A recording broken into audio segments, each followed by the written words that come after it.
And I'm Ripley. And this is Comicsplaining. The show where, as my mug might say, I'm thankful for my cat. Yeah? So, this is some stupid shit that none of y'all have anything to do with, but every week, just to get a little bit more social, I have a little bit of something to drink before we start this podcast and while we're going through this podcast. So y'all hear the straw shit. I'm not going to pretend that y'all don't know that something's up. So this week the whole plan was, because of Pride Month, when we were at the store, I saw this bottle of champagne that had rainbows on it, and because I am a foolish gay, I was like, I'm going to drink this rainbow champagne on the show. But I didn't. I finished it beforehand. But I still have my I'm thankful for my cat mug from which I'm drinking my usual. Mm-hmm. Indeed. All some silly, foolish stuff. Let's get to the actual business at hand here. Gripping tale. We've got another two-parter this week, and we're going to be starting off here with X-Men 22 from May of 1966, written by Roy Thomas, pencils by Werner Roth, inks by Dick Ayers, and letters by Artie Simek. We open, as we often do, on the X-Men in the Danger Room. The professor has noticed that the number of robots they've been fighting lately has been going up, and has decided that they need extra robot practice. So now he has them fighting this huge robot named Colosso. Wow, I wonder how he came up with that one. Yeah. Really strained his imagination. Really pushed it there. I, for one, would like to know where one acquires a giant battle bot personally. I don't know if he built it, or bought it, or what. Yeah, did he build the Danger Room? That's also a very good question. I mean, I guess nobody knows that the X-Men have giant robots or danger rooms, but you have to wonder what the person selling them giant robots and danger rooms is thinking. Like, yeah, I'm just selling this eccentric millionaire and or billionaire a giant pistons and flame jets. Nothing to see here. Right. This headmaster is totally normal school. Just having maces mounted on pistons and shit, and there's nothing to see here, folks. So, like, is he building this? That I'm not entirely clear on. Well, anyway, Xavier sets the timer for 5 minutes and skedaddles to let his X-Men have a crack at this bad boy. Scott thinks that the right course of action is going to have to be first to find out just what Colosso can do. Angel, of course, decides to volunteer as a guinea pig, flying at it, zero brain included, no thoughts, head empty, dumb bitch. At least he's consistent. It's a character trait at this point that he's just no impulse control. Yeah. Warren's absolutely confident that he can evade this robot, and no sooner is he done bragging about that than he's zapped down out of the sky. Oops. Marvel Girl catches him as Bobby tries his ice underfoot maneuver to no success, as the robot apparently has steam jets in his feet. It would seem to me that that would be a weird feature to include in your giant robot, but sure. I mean, I don't know who else would include this except for Xavier, who has the knowledge of the things the X-Men have fought. True. Cyclops gives the robot a blast, but apparently he's made of material that is resistant to eye punching and reflects right back off. So, this isn't great practice, actually, because it's just a robot specifically designed to combat the X-Men. Right. Nobody else. Things that they've done so far. Nobody else is building a robot that's specifically designed to combat the X-Men. If you're gonna run into some robot out there, it's probably not this robot that is specifically made of no blasty metal with steam jets in its feet. Right. But sure. Whatever. Time for Beast to take a crack at it. He tries to knock it off balance so Psyche can take another crack at it, but the robot dodges. And Beast also takes the time to dissuade us all of the mistaken notion that we had in the last X-Men episode that Incel Beast is over. Fear not, female! Yeah, he's back. Oh boy, I missed him. Nobody missed him. Don't lie to me. Cyclops comes to the very Saturday morning cartoons conclusion that fighting it on their own isn't working, and teamwork is the answer. Friendship. It's all about friendship. The power of friendship. That was the mutant power that they had all along. Yeah. Secondary mutation. That's the thing. So Colosso advances on the group, and they split. But Marvel Girl and Cyclops are too slow, and it picks the two of them up. At which point, Scott comes to the conclusion that they should cover its eyes, something that Charles is delighted by. So Scott has figured out the secret of the robot's sensory powers. Once again, he's proven himself a resourceful leader. He figured out to cover its eyes. Yeah, the thing has a giant eye on its head, and it has to be seeing them somehow. But this is some brilliant conclusion. If this was a Nintendo game, you'd know how to deal with that eye first. I mean, that eye would probably be flashing, but yes. Yeah. So Jean tugs away the professor's blanket and drops it on top of Colosso. And the robot just drops them for some reason. I'm not entirely clear on why. I mean, it had them in hand. You don't need to see to keep holding the things you're holding. Like, if you covered my eyes right now, I would not stop holding onto my glass. Ah! My glass! I think it was just so surprised that I don't know. Well, whatever. Colosso drops them, and Warren gets, like, mildly gay about catching Scott. Don't be so melodramatic, Scotty, old boy. The angel is here to guide you down gently. As usual, because all of this is subtext, I cannot explain why this has vibes, but considering Warren's past behavior, this has vibes. Yeah. Well, whatever. The X-Men set to work toppling the robot over, finishing up their test just before the time limit is off. And Charles is so delighted with their performance that he dismisses the X-Men off on vacation. Again? Why do I hear boss music? Seriously! Oh my god. It keeps happening. Anyway, Bobby and Hank head off down into the city. It's implied that they're off to hang out with Vera and Zelda again. And Warren invites Jean to dinner down in the city. And Jean invites Scott along. Uh-huh. Warren goes along with that idea, but we don't really get to see how anyone else's plans really pan out for the moment. Instead, we turn to some kind of secret base near Washington, D.C., where one Count Nefaria, still sore from a defeat at the hands of Iron Man, is looking to make a comeback. And he's decided that the exact thing he needs to pull it off is the X-Men. We don't spend long with Nefaria, though, to find out just how he plans to accomplish this. He just got beat by Iron Man, so his next thing is to go attack the X-Men? I'm gonna beat up a group of children. Right. This... Like, that's so random. Yeah, you would think that his idea would be, if I'm going to continue criminality, maybe try to avoid superpowered motherfuckers. But no, he's like, not only am I gonna fight superpowered motherfuckers, I'm gonna fight 5 of them. 5 children. Excellent plan. Fantastic. We don't spend too long with that. Instead, we turn to Hank and Bobby, just now arriving in Greenwich Village to meet up with Zelda and Vera. Zelda's on time and ready to head off to a movie theater with the boys, but Vera's running a little behind. Apparently, when they called her, she was still at work, probably just about ending her shift or something, so she had to get some time to doll herself up and get ready and all that shit. All the stuff that comes with going on a date. And finally, Hank thinks he spots her. And so he calls out to and grabs the shoulders of, not Vera, some dude named Waldo with the same haircut. Whoops. His hair is awful. Yeah. Honestly, Waldo needs a fucking haircut.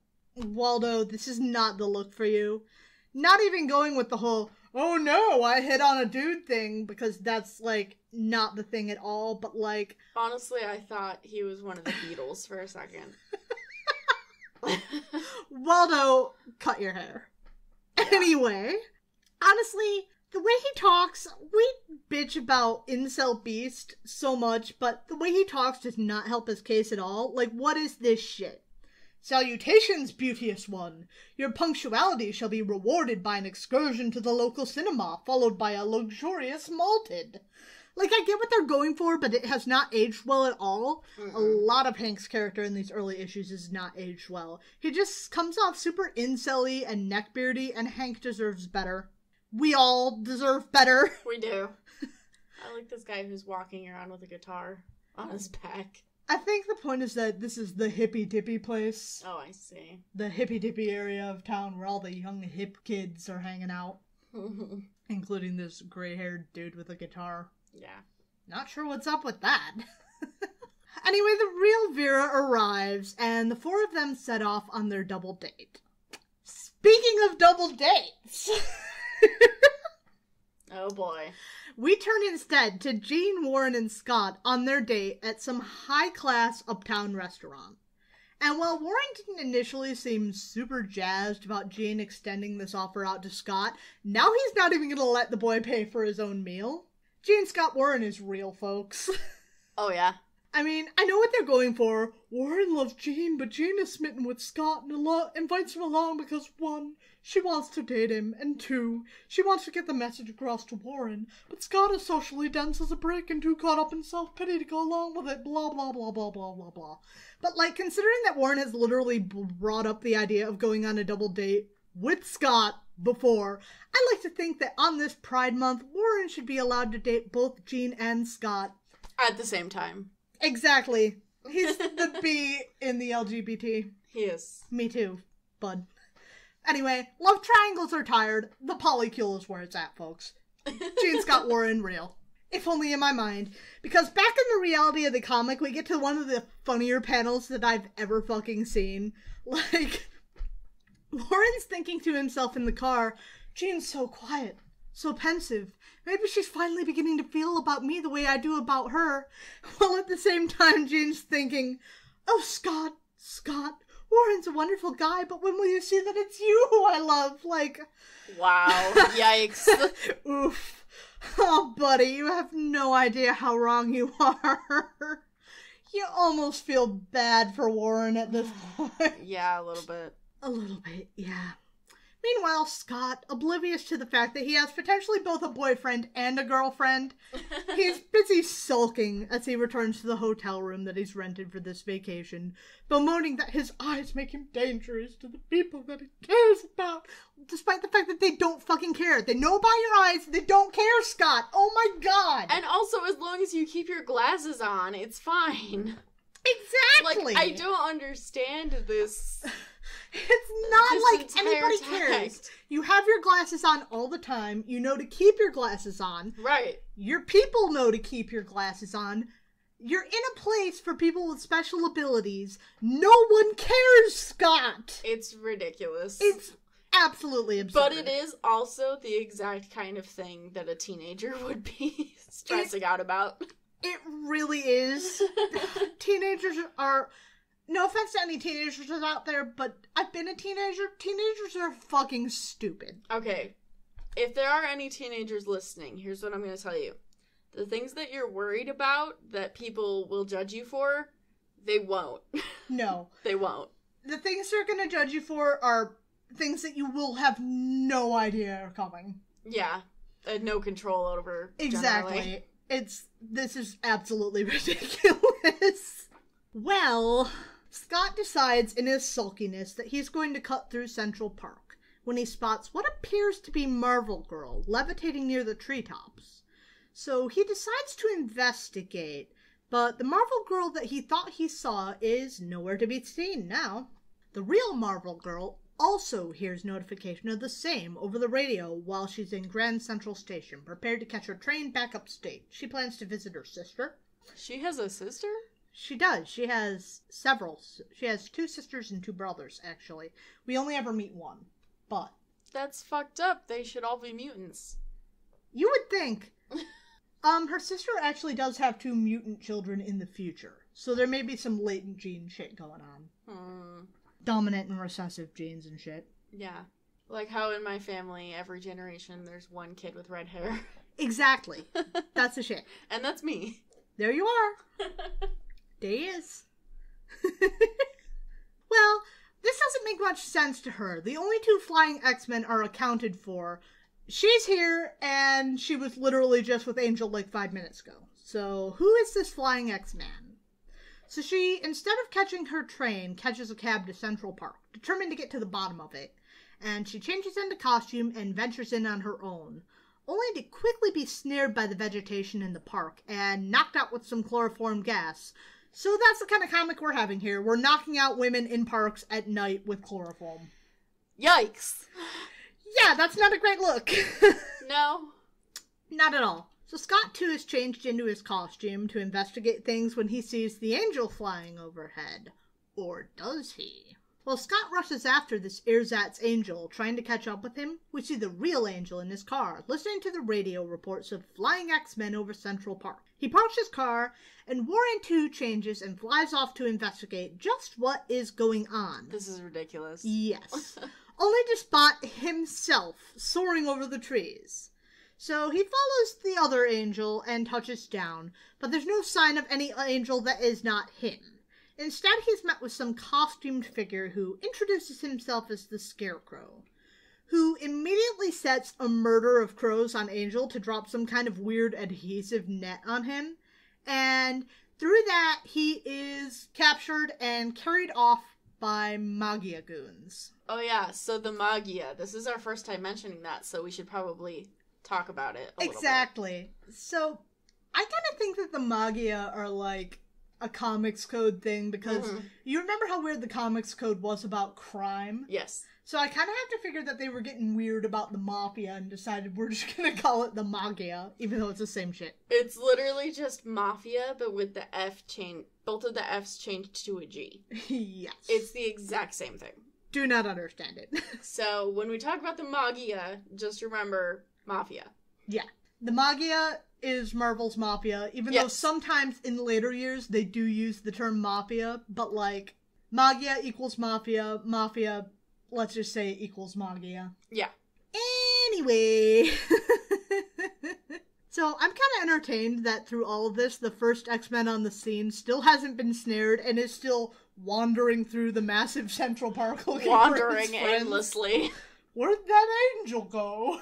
Do not know. He's the one easiest to capture. Right. He can't fly. He can't fly. No ice slides, no jumping, no telekinesis. He's just wandering around and no one cares. He's walking. So, that's how that's going. Just back from their movie, though, the other double date are hanging around with the girls, listening to some music and hanging out, when on the radio, they too hear notice of X-Men in the park.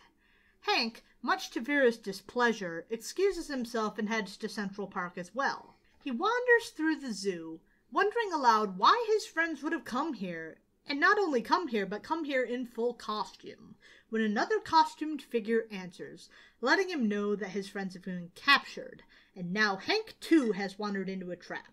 This fellow introduces himself as the Porcupine. The Porcupine is ridiculous looking. The Porcupine looks absolutely absurd. Now, the Beast takes no cues from the name and instead immediately jumps on him and gets feet full of quills. Brilliant. He's talking all this big shit, using all these big words to let us know he's smart. Right. And the motherfucker's gonna jump at a guy named Porcupine covered in spikes. Brilliant. Fantastic. Great job, Hank. You really did it. Nailed it in one.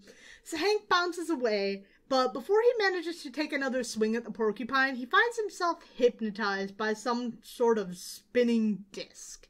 And then he's bound by more Magia goons working in the service of Count Nefaria, clearly trying to get that last part of his plan he was looking for. With only 2 X-Men left, we find that Bobby, too, has now returned to his and Hank's hotel room, but there's no sign of or message from Hank. Bobby and Hank are weirdly close. They really are, and given things about Bobby, that's kind of given things about none of the X-Men are straight, but particularly Bobby, who is canonically not straight. Yeah. There are indeed vibes. Okay. Bobby and Hank are going on all these dates, and Hank is weird about all the girls they date. Yeah. I mean... And they're sharing a hotel room. I guess if that's your type, Bobby, I won't judge you, but I think you could do better. Maybe you can. Anyway. I wasn't gonna say it. I've been trying not to say it for all this time, but like, dude. None of the X-Men are straight. Well, that's what I'm here for, is to say the things that you don't want to say. I appreciate that. So, Bobby returns to his hotel room, and he turns on the television, where he hears more about the X-Men at the park.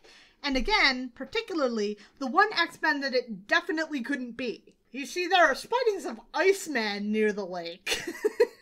So, he makes no bones about getting into costume and sliding onto the scene, following the faux Iceman. But fake Iceman disappears, just like the other illusions we've seen, replaced instead by the eel, crackling with electricity and ready to bring the Iceman down just like his friends. These guys are the most ridiculously named and themed fucking bad guys ever. I don't know where they came from. Like, I feel like they all came from different comics before this, but it's none of the shit I've read. So, the Scarecrow, I'm pretty sure that I read an Iron Man comic with him in it. He seems familiar. The other two, no idea. Well, I'm sure they fought someone, probably. The Scarecrow also seems familiar from being ripped off from Batman. Well, yeah. Who came first, though, really? This is a legitimate question. I know nothing about What's-His-Bitch. Hey, listeners, if you know... We don't know anything about DC. If you know if the Scarecrow or... Is the other guy also named the Scarecrow? Yes. Oh my god, what the fuck? If you know whether DC or Marvel Scarecrow came first, I'm assuming it's DC. I would also assume that it is probably DC, but like, what the shit? Why Yeah. would you not at least change the name? Change the name. That's a lot to take in. Yeah. Well, unlike Bobby's friends, when the eel makes ready to strike, Bobby has backup. That's right, folks. Cyclops blasts the eel, and the two of them are finally able to talk about the situation for a moment before yet another villain comes stalking out of the brush. The Unicorn. The Unicorn, I know that bitch. Yeah, he's the Iron Man guy, right? Yes. Alright, I know that one! I know that bitch. Hey. So Scott blasts him, but he finds that his blast is being blocked somehow. The Unicorn, however, has no such problem, and it's all that Cyclops can do to dodge out of the way of the blast the Unicorn throws at him in retaliation. Iceman takes this opportunity to try and freeze the Unicorn's head. Ow! Can't begin to explain to you, Bobbert. That kills people. That kills people. But you do your thing, kid, because it doesn't matter. He's melting it off his head anyway, because little does my attacker realize that my helmet, developed by my former communist overlords, has devices for even such an emergency as this. That's very considerate of them. Those communist overlords really do think of everything. Well, anyway, the eel, no longer dazed, blasts Bobby in the back, leaving only one X-Men left standing. But not for long. Scott rushes over to avenge his friend, blasting after the eel as he dives into the water. But the Unicorn catches him from behind, and then there were none. And Iceman and Cyclops, too, are carted off by the Magia goons to some sort of ship docked nearby. Over the course of the night, it sails south to Count Nefaria's fortress near Washington, D.C., as you may recall, where it docks, and Count Nefaria takes stock of the achievement of his villains. Quite aggravated to hear that Iceman and Cyclops were knocked unconscious, he wanted them all completely unharmed for the sake of his plot. It's nice that Count Nefaria acknowledges the potential damage of traumatic brain injury. On children. On children! Not that he cares about attacking the children themselves, you're just not supposed to hurt them. Yeah. They're fine, as he soon hears, and as we soon see. And the X-Men are sharing information among themselves to try and figure out just what's going on. Nefaria then enters and proposes an alliance to the tune of, "Hey, the world hates you, and they hate me, and my organized crime group too. We should be buddies. Team up and help me restore the Magia. we'll take Washington, D.C. hostage and extort a ransom of $100 million. How do you like that, X-Men? The X-Men don't like that. I'm shocked. But this is where we're left. And the issue ends, and we move on to X-Men 23. Hey, Count Nefaria, this is a weird plan. It was a really weird plan. Hey, you kids suffer all this bigotry, right? Why don't you team up with my criminal gang that the world hates because we're a bunch of criminals? Oh, yeah, that's totally... That's the same thing. That's the same thing. It really is. That'll help your image, for sure. Absolutely. Now, we're supposed to move on to X-Men 23, but I just want to read Christine Casello's mail in the mailbox here at the end, because the lady knows what she's about. Dear Stan and Jay, the X-Men have graduated, so why are they still at Professor X's school? Does he have a college now? Several times you started to give them a vacation, but they were called back. How about giving them a real vacation this time? I would like to see more of them in their normal clothes. So far, the only parents we've seen have been Jean's and Warren's. Show the others as parents, too. Give the origins of all the X-Men. Use Jean more. I used to like the scenes where the fellas fussed over her. Do the X-Men have brothers or sisters? If so, have them in a story. It would be nice if one of the boys could fall for his friend's sisters. Show us the homes of the X-Men. You could do this when they're on vacation. Well, I think I've said enough. I don't necessarily agree with all of this, but, like, most of it. Like, I don't really love the scenes when Jean's getting fawned over, or I don't like the idea of the X-Boys falling for one of the other siblings, but, like, the rest of it, I'm with Chris. Yeah, I mean, she knows what she's talking about. She knows what she's about. She wants to get to the interpersonal drama, and girl, I'm with you. Mm-hmm. I also like how the reply is the most non-committal thing ever. Right. Absolutely. How can you tell, Chris? Personally, we never know when we've said enough. As anyone who reads our utterly opulent opuses can probably guess. Like, you didn't answer a single you're thing not going to handle said. the fact that she just read all the shit you've been leaving between the lines. She just read you for filth. Right. Why the fuck isn't Christine writing this shit? Christine knows what the readers want. Absolutely. Christine, wherever you are, I love you. Please write the X-Men. Now that that's done, we can move on to X-Men 23. And that is from June of 1966. Written by Roy Thomas, pencils by Werner Roth, inks by Dick Ayers, letters by Artie Simek. Now, we open on Nefaria, still addressing the X-Men, roping them into his plot.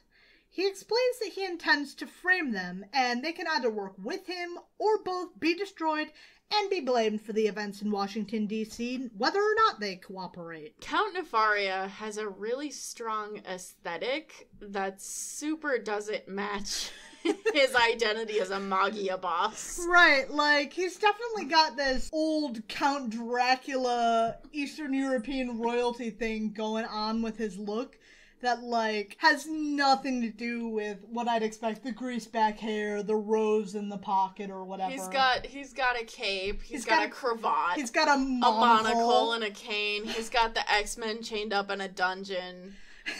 Like, for real. And then he's like, I'm going to hold Washington, D.C. hostage so I can reestablish my mafia gang. Right? Like, huh. You look like you should be playing the villain in... Blade. Blade? You look like you should be someone who is frenemies with Dr. Doom. Yeah. You look like you should be... someone in an entirely different franchise. Yeah. He looks like a Shakespeare character. I'm not sure about that, because I feel like this is a little post-Shakespeare, but like... Well, like, okay, let me explain what I mean by that. Like, a Shakespeare character adapted to something slightly more modern. Alright, I feel you. I get what you're saying here. Nefaria explains that he's going to put his plan into motion, and he'll be back in an hour to find out their decision on this whole thing. You can either work with me or die and not work with me, but the plan will still happen. In Washington, D.C., glowing particles begin to fall around the city, crystallizing into an impenetrable dome surrounding the city. Thank you. You're welcome. I couldn't say it. What the fuck? People both inside and out of the dome are alarmed, and they try all means in trying to get through, but neither axe, nor drill, nor dynamite is able to penetrate the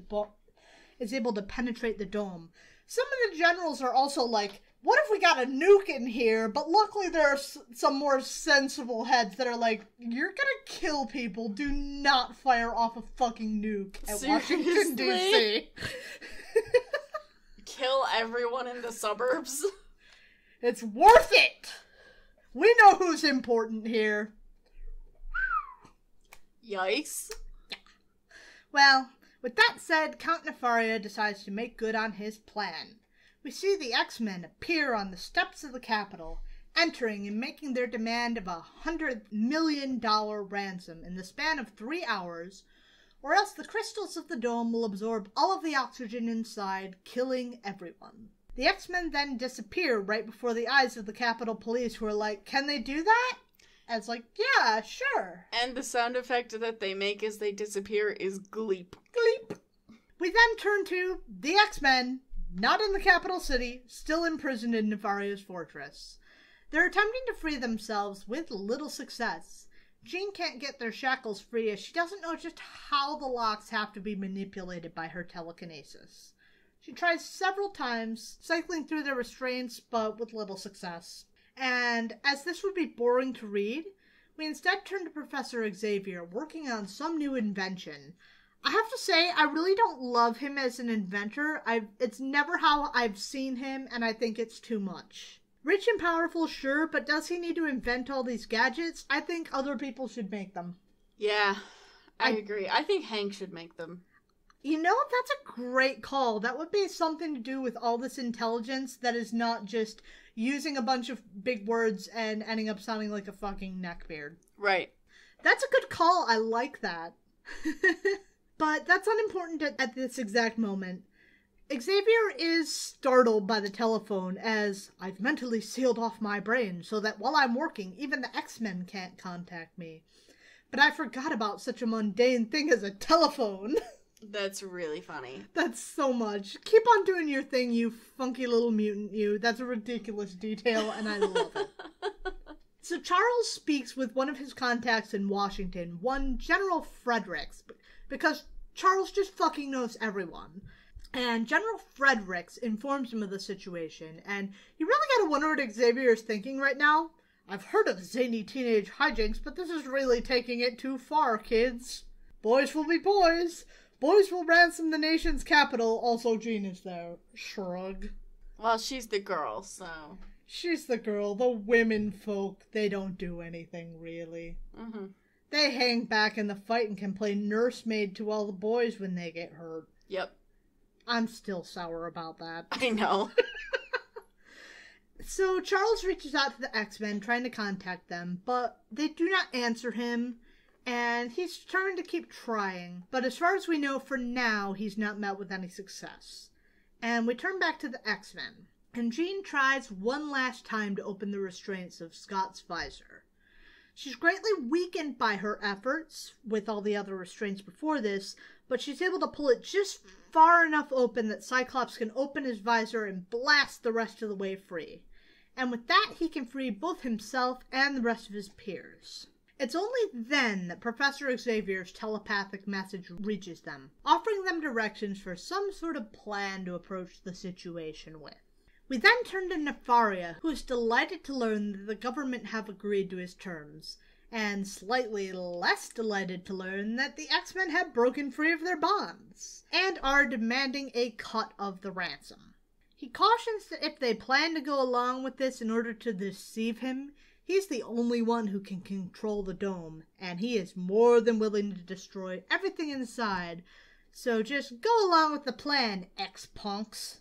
Nefaria then arranges for the X-Men to enter the city in a milk truck, but little does he know that his new lieutenants are chafing at the idea of answering to him, and so the porcupine, the eel, the unicorn, the scarecrow, and the plant man travel to a scene just outside the dome, planning to intercept the ransom and take over the Magia for themselves. Wait, Oh yeah, there is another dude, the Plant Man. He doesn't have a name? He's just Plant Man. That's his name. That's his name? Yeah. That's really bad. That's his name. Oh, it sure is. Scarecrow calls him Plant Man. That's his name. Okay. I don't like that, but go on. Xavier then also arrives, speaking to General Fredericks. And he posits the thought that, have you considered that maybe the X-Men may be being framed? But Fredericks is like, no! They're not being framed. I fucking watched it on TV. And I suppose I can't fault him for trusting his eyes, but like...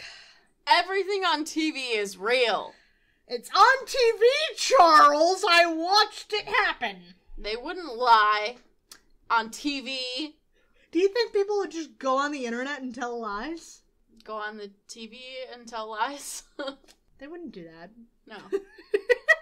Again, I suppose I can't really fault him for trusting what he sees, but like, come on, bro. So Xavier then projects his presence out to witness Nefaria explaining his plot aloud to himself for some reason. I do that sometimes. Yeah. When I have a lot to do, sometimes it helps if I'm sit there and be like, okay, I'm going to do this, and then after that I'm going to do this, and then after that it's going to be this time, and I'll have to do this. I can't deny that I talk myself through things, and it really does help, but like, saying your evil plot aloud to yourself seems like a bit much. But you know, whatever helps you to get through all the things you need to do, Count Nefaria. We then turn to the X-Men gathered at the edge of the dome, which opens just wide enough to admit them into the capital city to pick up the ransom. Both the military and Nefaria's lieutenants watch as the X-Men make for the Capitol steps. Angel swoops down to collect the ransom, and they break for the dome. Angry citizens, having heard what's been going on, gather around a convenient pile of bricks. Wow. And begin hurling them at the X-Men. But between their own abilities and an intervention by Nefaria's lieutenants, they're able to get away from the angry citizens and out of the dome.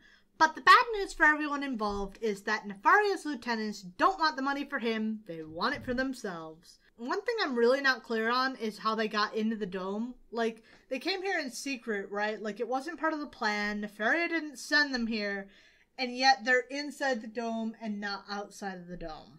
I figured they were waiting outside, but alas, no. It doesn't matter, because they're also outside the dome, and the unicorn demands the ransom from Cyclops. And he refuses. And so it quickly comes to blows in a fun game of keep away. So Cyclops and Unicorn's energy beams are evenly matched, and so the briefcase goes to Beast. Porcupine tries to stop him, but Iceman intervenes, preventing him from bombarding the Beast with liquid cement, and Beast is able to continue on his way, only to be tripped up by Plant Man. And so the briefcase is sent flying, but Angel makes the catch only to be attacked by Scarecrow's birds. And Angel passes the briefcase off to Marvel Girl, but Eel shows up, lighting up the world with blinding flashes of electricity, and she drops the briefcase, leaving it ripe for the unicorn to seize, quickly making fools of his compatriots, who were fool enough to assume that he ever did intend to share. Silly villains, that's not how supervillain team-ups work, babes. Y'all should know better. You should. Well, the unicorn makes a break for it, only to find himself quickly surrounded by not only the military, but the X-Men. He blasts at the tanks, only to find that they're illusions conjured up by Nefaria, but the X-Men are very real and very determined to stop him. We don't see just yet exactly how that pans out, because instead we turn to Charles Xavier. Apparently 3 hours have passed, but nothing big has happened. Everybody inside hasn't died because they don't have oxygen. General Fredericks is furious that he's been conned, and he orders the X-Men shot on sight. And so Charles dismisses himself off to his nearby hotel room, even as the unicorn takes flight. Faced with another military unit, the unicorn is confident that these soldiers too are fakes, only to be shot out of the sky by the tank. Ha! The military then open fire on the close-following X-Men, but are quickly overcome by the youngsters' abilities, allowing them to reclaim the briefcase and make for the rendezvous point. The soldiers also come upon the rest of the lieutenants, and They do manage to free themselves, but they don't stop Marvel Girl from getting away with the loot in the milk truck, making back for Nefaria's hideout. But other things are also happening at Nefaria's fortress. A mysterious figure walks up to enter just ahead of the milk truck. Several of the Magia goons attempt to stop him, but despite their protests, they quickly find themselves overcome, and unable to move or even talk, as the figure walks inside with no desire to be announced. And just behind him arrives the milk truck, bearing Marvel Girl and the ransom. Nefaria cautions that should she try to back out, the oxygen-depleting particles of the dome will soon reactivate, and so Jean hands over the briefcase, only to find the mysterious stranger entering his sanctum, operating the controls of the device, controlling it as if they were a master. In the chaos, Nefaria, realizing his control of the scheme is over, makes a break for it, just before the rest of the X-Men enter through the window and the masked stranger reveals himself to be Professor Xavier. How is he walking, you might ask? I would ask that. Excellent question. Apparently the device that he was working on was robotic braces to make himself able to walk again, because of course we can't just have a disabled man continue to be disabled. So it's like Rhodey in the MCU right now. Yeah, he made himself robot legs. Okay. It's an assistive device. It's not quite the same as him not being disabled anymore. I know. I don't love it because I don't love Charles as an inventor, but yeah. I can tolerate it. Yeah. Anyway, the X-Men are dismayed that Nefaria escaped with the bounty, but Xavier reveals that, alas, that is not so. The real briefcase is beneath the table, and Nefaria made off with a mental illusion of the pouch. He can do that? He can, and I actually think it's kind of clever. Okay. I think that's kind of fun. Make him think he took it, but he didn't. I think that's fun. But Xavier also passes a letter that arrived to the school addressed to Jean, and she's very distressed on reading it. And the boys are concerned. They're like, what's going on? Why are you so bothered? And she finally answers that starting tomorrow, she must leave the X-Men. And on that note, we end the issue. Will Jean Grey depart the X-Men forever? Tune in 2 weeks from now. Next ish, the Locust. And if that isn't enough said, we don't know what is. It really isn't enough said. No one knows who the Locust is! He's that dude. Don't be pumped for the Locust, folks. We'll cover it, but I'm warning you now. The Locust kinda sucks. So, anyway, that's our issues for this week. Well, it's Pride Month, and our first week of Pride Month, we were talking about a Pride Month character that was a little more relevant due to an MCU entry. But now I think it's time we talk about some of the other LGBT characters inside the 616 universe. Yes, absolutely. I have many things to say. Absolutely. What are your things to say? Well, first of all, of course you know about my lesbian queen, Angela. Indeed. Where's she been? I haven't seen her for a while. She's been around, doing this and that. They haven't forgotten about her. They did forget about her girlfriend. Sigh. So, in case the listeners didn't know, Angela is Thor's secret older sister in the 616 universe. Who actually came from another universe and was just, migrated in from, the Spawn universe or something? Yes. Yeah, so that's not Hela. Hela is Loki's daughter. I don't care what Thor Ragnarok says. Thor Ragnarok is wrong. Thor Ragnarok is wrong. They do still have a secret older sister, it's just not that one. It's not that one. Angela is Thor's older sister. She was raised by angels. Not the angel we're used to. Other angels. Not Christian angels. She's a lesbian, and she had a girlfriend named Sarah, who was a trans woman, and I will never forgive Marvel for breaking them up, because it was bullshit and didn't make any sense for either of their character arcs, and Word. I don't know why they did it. Word. Mm-hmm. It's bullshit. It is. It's lesbophobia, to be real. Absolutely. Also, Viv Vision. Sweet robot baby. Viv and Riri are girlfriends. They should be. They should be. Marvel are cowards, of course. Don't get me fucking started on what Jim Zub did. What do you think Viv this and segment of the podcast is for? Get started.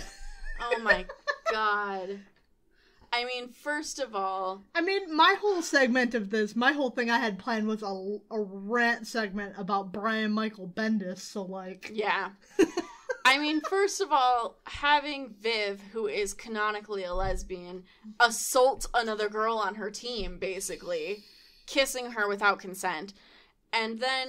That's not the look. It's not a good look. And then when Riri was upset about it and tried to talk to Viv about it, doing the whole, oh, she's a robot, so she doesn't understand emotions, and she doesn't understand consent for some reason, that's not good. Right. Lesbians already have, like, we struggle with being perceived as predators.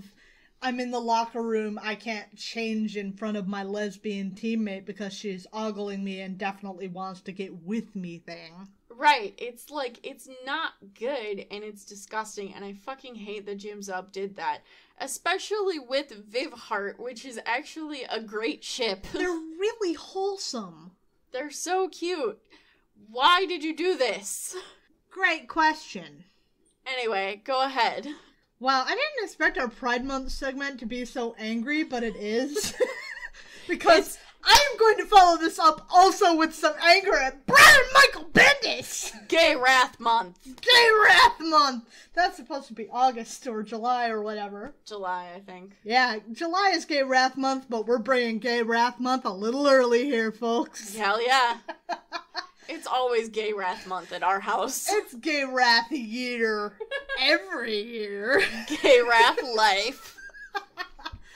I just want to talk about how angry I am about All New X-Men. I forget if it's 40 or 41. That's Volume 1. All New X-Men 2012 or 2013 or whatever the fuck it is. Y'all know what I'm talking about anyway. That's the one where Bobby Drake is revealed to be gay. This is the younger Bobby Drake. But that, of course, also has to do with the older Bobby. But that's not what we're talking about. Mm-hmm. We're talking about the fact that he decided to do this, the means of which being Bobby said some weird sexist shit about magic. Because, like, and that is, to a degree, valid. You do some weird shit when you're living in the closet with overcompensation. And he's gonna say something like, wow, magic is hot, or whatever. And it's like, no, dude, I vibe with that. I lived for years not looking at Annie Lennox because I'm not gay, I'm straight. I just can't look at this woman for some reason. But I'm straight. Totally. So, like, I'm not gonna actually fault the call that Bobby has said some sexist shit. And a lot of that, I absolutely validly read as overcorrection. Mm-hmm. Gotta sit here in front, even to yourself, I'm not gay, magic is so hot, here's some sexist shit. I'm gonna sit here and go about some shit that Jean outed Bobby. I mean, even if she outed Bobby essentially to himself, that ain't the look.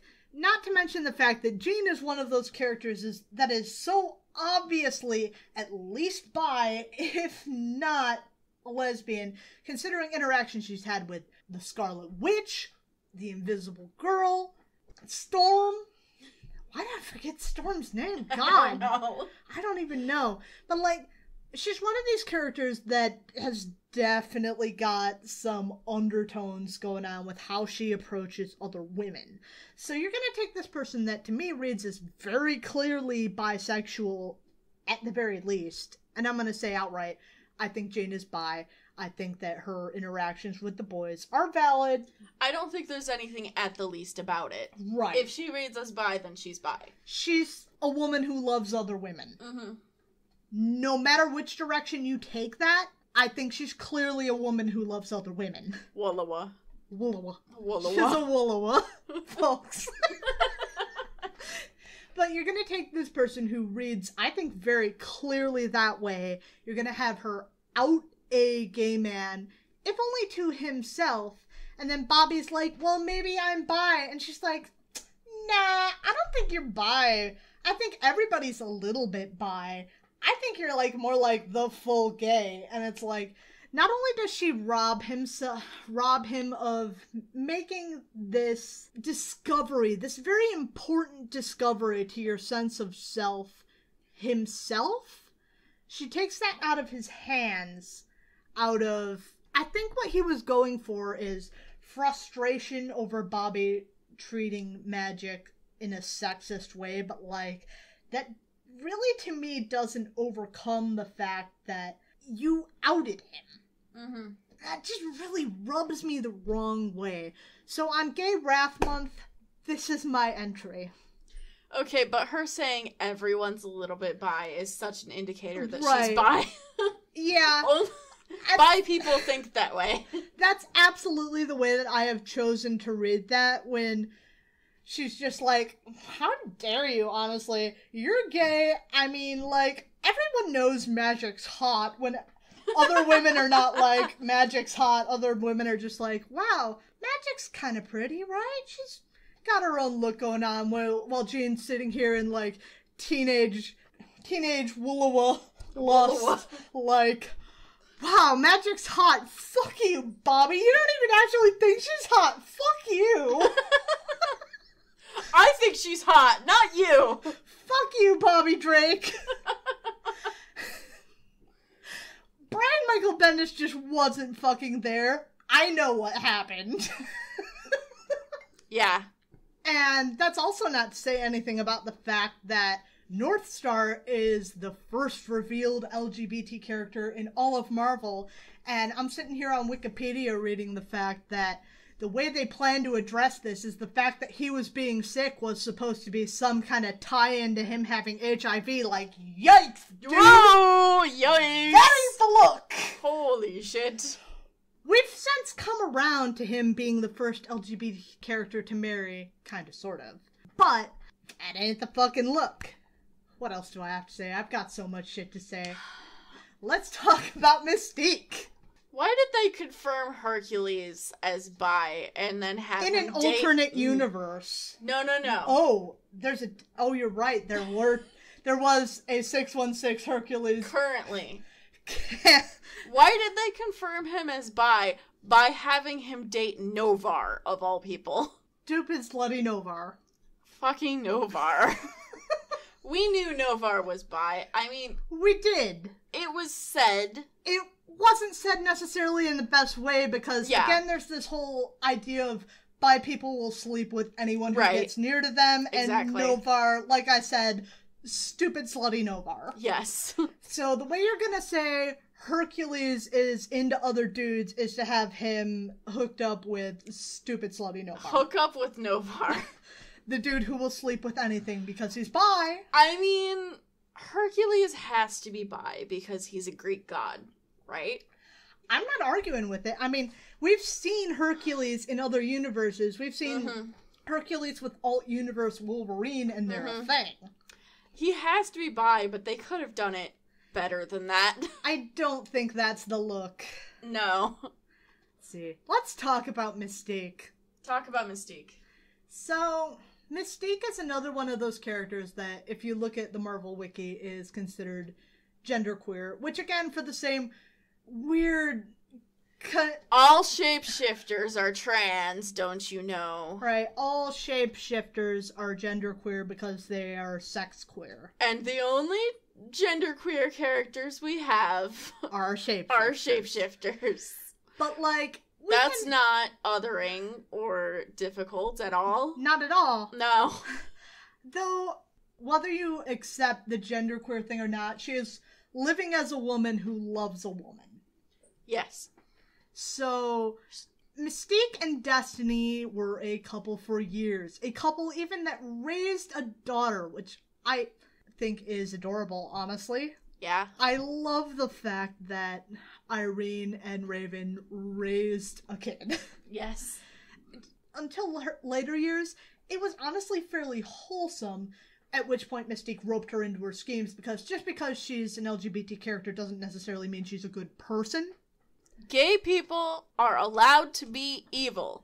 Absolutely, so long as there are also good gays. Yes. Yes. Supposedly, like, so you know how Mystique is actually Nightcrawler's mom? Did you know that? Yes. Yes.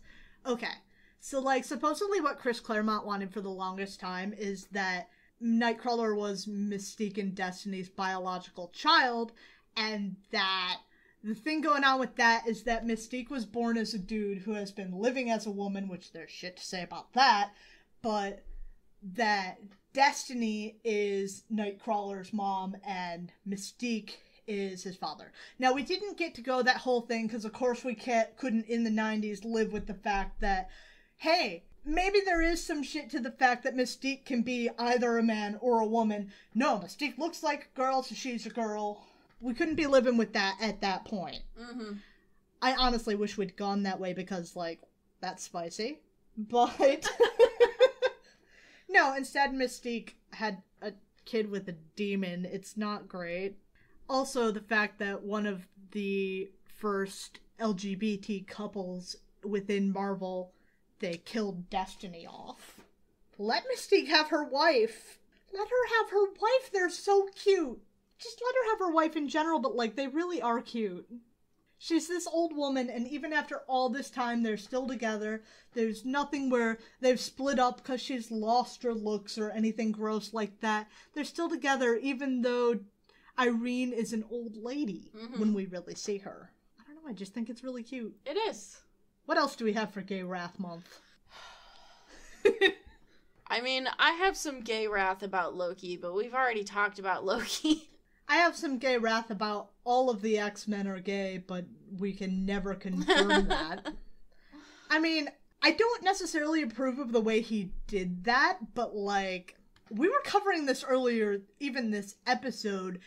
There is shit supporting the fact that Bobby has been gay for years. And I sit here and I read through all these comments like, I can't believe they made Bobby Drake gay. Why'd they make Iceman gay? They didn't make Iceman gay. There was a reading all along that supported Bobby is gay. It's not necessarily the only reading that you could make, but, like, when you're reading this shit through a queer lens, it's very clear. Like, there's some shit we're not gonna cover. It's a side story that's not worth our time, where Bobby looks at this ice sculpture making contest that's happening at some college, and he makes Angel, and he makes Angel so beautiful, and it's like, nothing to say there, or whatever. I don't know, I might not even be fully remembering that, but I just remember reading that and it's like, wow, he's sitting here no, that's not what it is. He made a statue of himself at some point, but he found a statue of Angel that he's like, wow, what a beautiful statue of Angel. And it's like, boy, you are not straight. You're sitting here looking even at a ice sculpture of Angel like, wow, that is the most beautiful thing I've ever seen. You know, even if they had just made him gay out of nowhere, who fucking cares? Right. He's a fictional character. You're not losing anything. He wasn't gonna fuck you. Well, is that too spicy for our podcast? They didn't want him to fuck him. They wanted him to fuck other girls because some of them identified with Iceman, and how dare someone they identify with turn out to be gay. What? No. That might mean I'm gay. How dare you, Brian Michael Bendis? You made Bobby gay. You made me gay. You implied that I am gay because the character that I identified with was revealed to be gay. That's fucked up. How dare Brian Michael Bendis do this to all these wholesome boys out in the audience who just they just had this character that was so special to them, and now I get to do this to them. I'm angry. Okay, I think that's enough. That's enough wrath for now. We can have more wrath later, maybe. There's always more wrath to go around. We just wanted to share. Maybe for next episode, I'll make a list of other characters that I can have wrath about. Here on this Gay Wrath Month. We know we could really go for Gay Wrath Month for next month, too. We could. We spent Pride being angry, but that doesn't mean we're gonna stop being angry when Pride's over. We're gay. We're allowed to be angry as much as we want. We are. Anybody else who's out there who's gay and angry, shoot us an email at comicsplaining@gmail.com. If you want to talk to other people who are gay and angry, join our Discord server. We're here, we're queer, we're pissed off, and we want to hear what you have to say. We're going to include the link in the description. If you have anything else you'd like to say, you can hit us up on our socials. We are on Tumblr, we are on Twitter, we are on Facebook. Other than that, if you want to see the double date in all its glory, that shit's going to be up on our YouTube. We post a version weekly, including comic clips from the episode that we're talking about. So you can see that in all its fucking glory. Other than that, please rate and review us over on Podchaser or iTunes. We would really appreciate that. If you want to support the show, consider joining our Patreon. We'd like to give a shout out to our one Patreon supporter, Robin, the MVP of the show forever. And with that said, if any of you play Marvel Puzzle Quest, consider joining our alliance. We are 61Fix, that is the number 6, the number 1, the word fix is in fixing your car. I am going to be playing D&D this weekend. Sunday, 7 p.m. EST on twitch.tv/droptune. We're actually playing this week. So this will come out after the fact, but yeah, keep tuning in every Sunday. Indeed. With that said, we're going to be back next week with Thor, and we look forward to talking to you then on the next episode of this Gay Pride/Wrath Month. Look forward to talking to you then. Bye! Bye!